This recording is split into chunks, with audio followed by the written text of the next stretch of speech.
Smith and McGovern and all the distinguished members of the Commission. I appreciate the invitation to testify today. The U.S. Commission on International Religious Freedom, or USCIRF, where I served for 4 years as both vice chair and chair until May 2022, has recommended that Turkey be listed on the State Department's special watch list for engaging in or tolerating severe violations of religious freedom pursuant to the International Religious Freedom Act of 1998, or IRFA. This morning, I will talk about the conditions for religious and ethnic minorities in Turkey. In January, Open Doors released their 2024 watch list indicating Turkey continues to engage in, quote, high persecution against Christians, saying, quote, the combination of rising religious nationalism and a growing emphasis on Islamic values by the government is intensifying pressure. The ISIS attack on a Catholic church in Istanbul in January has only added to their fears. It is reported that approximately 150,000 Christians remain in this country, along with increasing numbers of Orthodox refugees from Ukraine and Russia. Since 2020, Turkey has forced dozens of foreign Christian workers to leave, impacting the ability of many communities to worship. In October 2023, the European Court of Human Rights faulted Turkey for violating a Syriac foundation's rights by expropriating a property that they had used for centuries in the Turkey's Mardin province. In November 2023, the USCIRF report, Examination of Threats to Religious Sites in Turkey, documents the expropriation of many religious minority properties and the discriminatory practices of Turkey's General Directorate of Foundations. When they confiscate properties from minority communities, it also decreases their revenue, increasing their vulnerability. The government refuses to grant legal personality to religious communities and continues to block the reopening of the Greek Orthodox Halki Seminary. They still refuse to give legal recognition to the Greek Orthodox Ecumenical Patriarch Bartholomew I, refusing to acknowledge his global leadership. Many religious and ethnic minorities face harassment, discrimination, and violence, including Alevis, the largest religious minority in the country. Their houses of worship, called Semaviz, are not recognized by the government and are subject to vandalism and attacks. Roma people continue to be excluded from formal employment with deteriorating living conditions. Just as the Hagia Sophia was converted from a church to a museum and then eventually a mosque in 2020, the UNESCO recognized Church of the Holy Savior, also known as Ahura Church in Istanbul, is facing that same fate. Some experts expect an announcement of the conversion in May to coincide with the anniversary of the conquest of Constantinople. With rising anti-Semitism in recent years in Turkey, the war in Gaza and recent Turkish government rhetoric has increased it to dangerous levels. Hate speech has also increased against other religious and ethnic minorities and refugees. The government has announced plans for mass deportation of refugees, going against the legal principle of non-refoulement. Those fleeing religious persecution are especially at risk, including Christians and Baha'is from Iran and Uyghurs from China. Turkey continues to criminalize blasphemy under Article 216.3 of the Penal Code. This is generally politically motivated against those accused of insulting or mocking Islam and to intimidate or retaliate against critics of President Erdogan.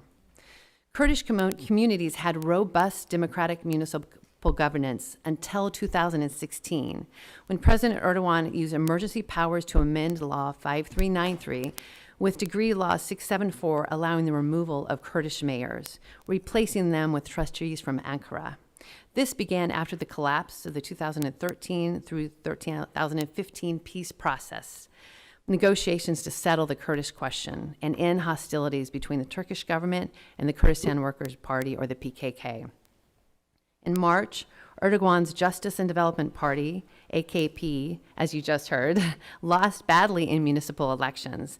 In the Kurdish city of Van, the Turkish government blocked the installation of the elected new mayor, with plans to replace him with the losing AKP candidate. After demonstrations in the streets for several days, the decision was overturned and the winning Kurdish mayor was installed. The Turkish government has often used false accusations of affiliation with the PKK as an excuse to imprison, marginalize, and silence the Kurdish community in Turkey. USCIRF reported that students seeking Kurdish classes have instead been directed to religion classes.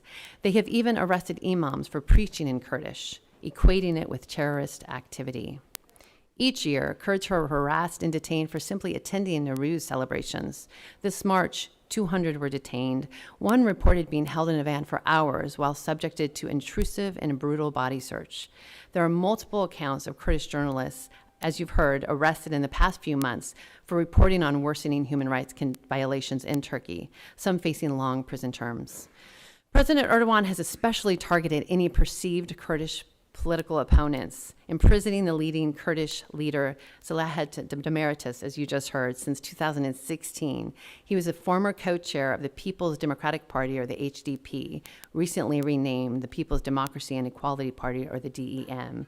He was arrested for, quote, publicly denigrating the government and state organs. Thanks to your commission for including him in the Defending Freedom Project as a prisoner of conscience. In 2023, over 2,900 Kurds were detained for their affiliation with the DEM party. Since 2015, it is reported that over 22,000 have been detained and harassed as part of the DEM or HDP. In fact, the Turkish government moved to close the HDP right before the last year's May elections, accusing it of, quote, terror links. Amnesty International accused the Turkish government at that time of violating freedom of expression and association. The Human Rights Foundation of Turkey has reported a troubling 22% surge in torture and ill treatment in their August 2023 report, with 68.8% of reports coming from Kurdish majority regions in Turkey. The Turkish government is using the same justification of supposed PKK affiliation to target Kurdish citizens in Turkey, just as it's doing the people of northeast Syria. In January of 2018 and November 2019, Turkey invaded some of the most religiously diverse parts of northeast Syria, targeting religious and ethnic minorities, including Yazidis, Christians, and Kurds, targeting especially the women in these communities. Genocide Watch reported that Turkey has committed war crimes and crimes against humanity in northern Syria. In areas under Turkey's control, citizens have been subjected to horrific crimes against humanity committed by Turkish forces and Turkish-supported militias. I first learned about the remarkable religious freedom conditions in northeast Syria when I was appointed to USURF in 2018, and I have visited on numerous occasions. As the Syrian Democratic Forces were liberating areas from the ISIS caliphate as partners of the U.S.-led coalition to defeat ISIS, they were empowering the local community to build self-governance, carefully including all ethnicities and religions, with half the leaders being women. The city of Raqqa is a perfect example of this stunning transformation. It was the headquarters of the ISIS caliphate, and now the headquarters of the autonomous administration of North and East Syria, with the opposite conditions it had under ISIS, as does the rest of Syria. Where else in the region do you see Christian converts as equal members of society, and their church is easily registered and celebrated? As we consider the human rights conditions in Turkey, we must also consider those in areas Turkey occupies and controls in Syria and Cyprus. In February 2024, Human Rights Watch released a 74-page report documenting, quote, abductions, arbitrary arrests, unlawful detention, sexual violence, and torture. It says, quote, Turkey bears responsibility for the serious abuse and potential war crimes committed by members of its own forces and local armed groups it supports in Turkish-occupied territories of northern Syria. Turkish officials are not merely bystanders to abuses, but bear responsibility as the occupying power, and in some cases have been directly involved in apparent war crimes and what it calls a safe zone. In Turkish-controlled Cyprus, the U.S. State Department's most recent human rights report is damning. It documents, quote, significant human rights abuses, including the targeting of national and racial minorities, lack of accountability of gender-based violence, government corruption, trafficking in persons, all with widespread impunity. In northeast Syria, Turkey continues to attack with 94 drone strikes since January of this year, killing 23, and 198 drone strikes since 2023, killing 105. They have targeted civilian infrastructure, including water stations, electrical plants, oil refineries, grain silos, hospitals, and schools, with the goal to destroy this remarkable democracy. Over 1 million residents are still without electricity and often without water. Turkey also continues to do airstrikes against Yazidi homeland at Sinjar across the border in Iraq, causing Yazidis who survived the ISIS genocide to flee.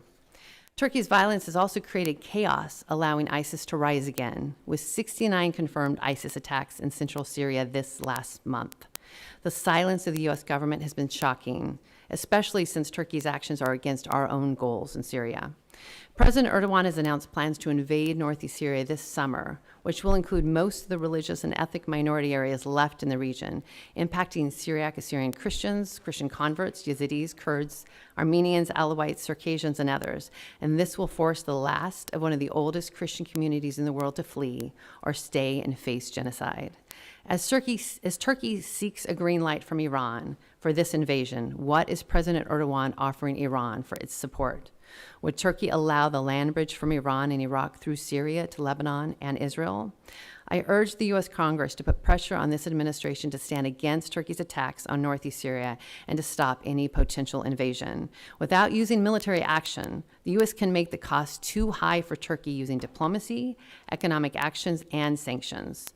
In addition, the U.S. must push Turkey to settle the Kurdish question, go back to negotiations with the Kurdistan Workers' Party, or the PKK, eliminating Erdogan's excuse to continue to marginalize its own Kurdish population. This administration has promised to make human rights the center of U.S. foreign policy. I would ask Congress to urge the administration to follow their own words, acknowledge the reality of the problematic conditions in Turkey and the area it controls, and put human rights at the center of U.S. policy with Turkey. Thank you.